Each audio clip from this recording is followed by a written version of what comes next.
Okay, welcome back. Time to tackle exponentiation. Alright, so let's stick our code in our huge integer interface.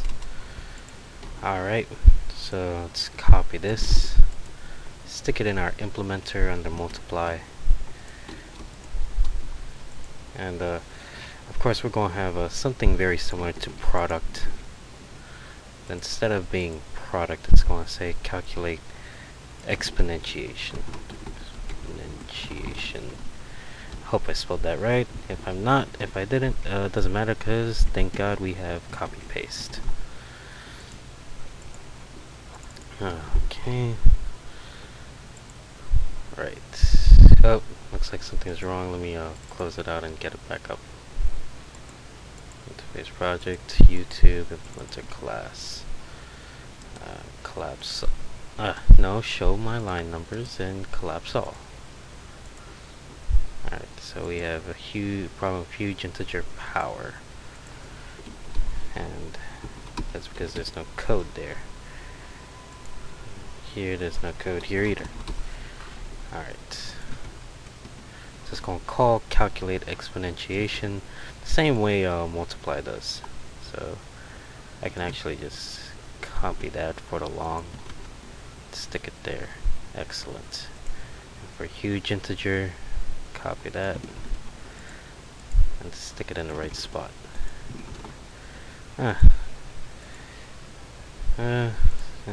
took how many minutes, but still, I think I'm doing better than my normal pace. Okay, so now instead of that being product, this is going to be exponentiation. That's fine. And now all of this code here needs to go away. Okay, and since we're not returning anything, let's return a 1 in the meantime. Alright, so everything's happy. Let me stick this in the right spot. Remember, this is the classes we are working on. This is my old calculator project, which I think I'm really going to replace with this YouTube version because I think we're building it up very nicely, like a bit better than we have it here. So let's start thinking about exponentiation. Similarly, we're going to have again some type of counter, just like in the product, but we have to initialize an array character, a character array of 1, and then we're going to have that array character, let's initialize it to 0, and then stick a 1 into the most right hand side of it. It's doing it to result. But similarly, we're also going to have I'm pretty sure we're going to have a result array, and that's going to be set to 0.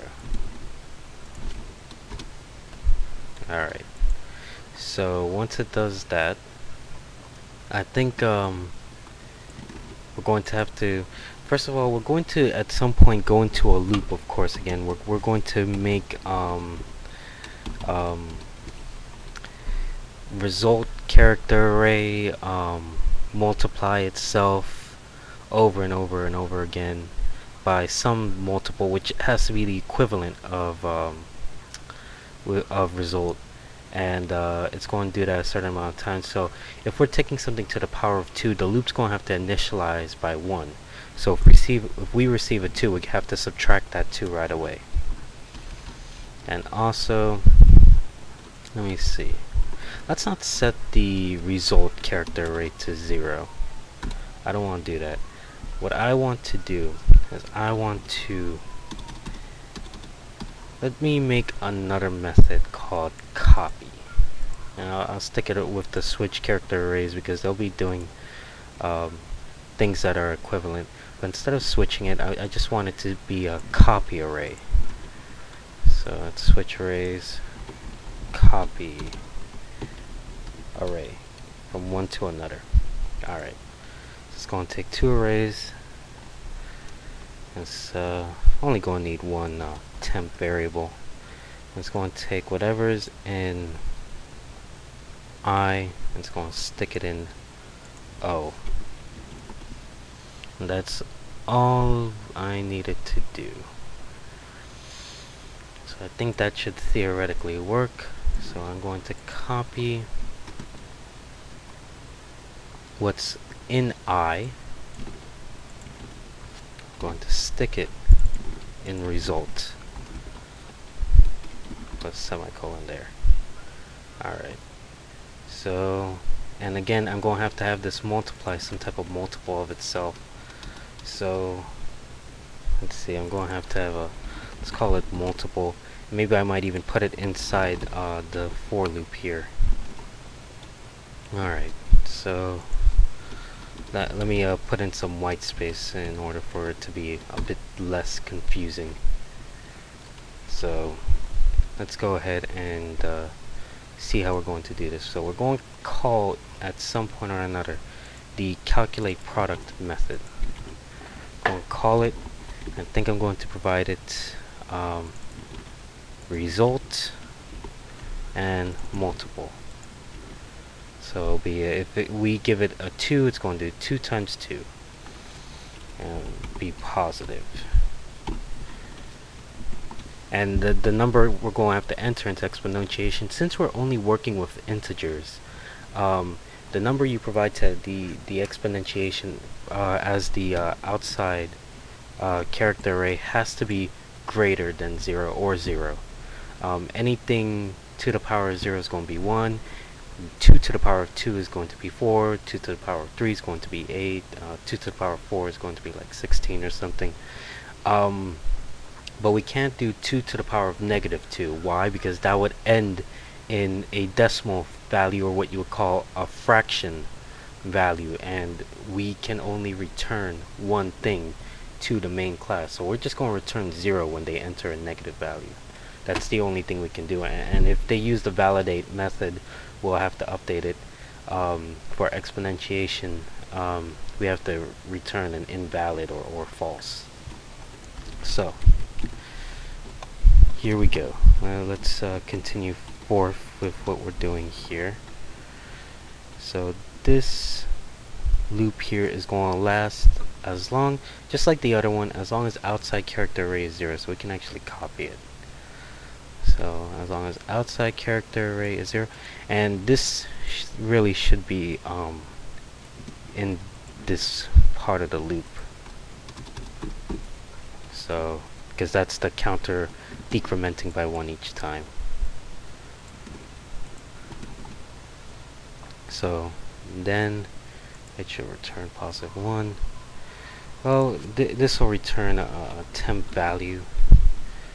We can initialize an integer temp, which will return the sign to that, and that's what we can return to the computer. Let's initialize it here. It's assuming that there might be a scenario where the loop won't be initialized. So, alright. So far, I don't think this is going to work, but let's try it anyway. Because if history's taught me anything, or at least the history of this class, things don't work the first time around. So let me see. Hit play. And we are in an infinite loop right now. Told you it wasn't going to work. So let me go ahead and stare at this. It's probably something obvious that, oh, well, we still should have left this loop. It looks like we're trapped in this loop for some reason. However, maybe if I stick this back to where it was, it shouldn't make a difference. But yeah, I'm gonna have to see why it's in that infinite loop.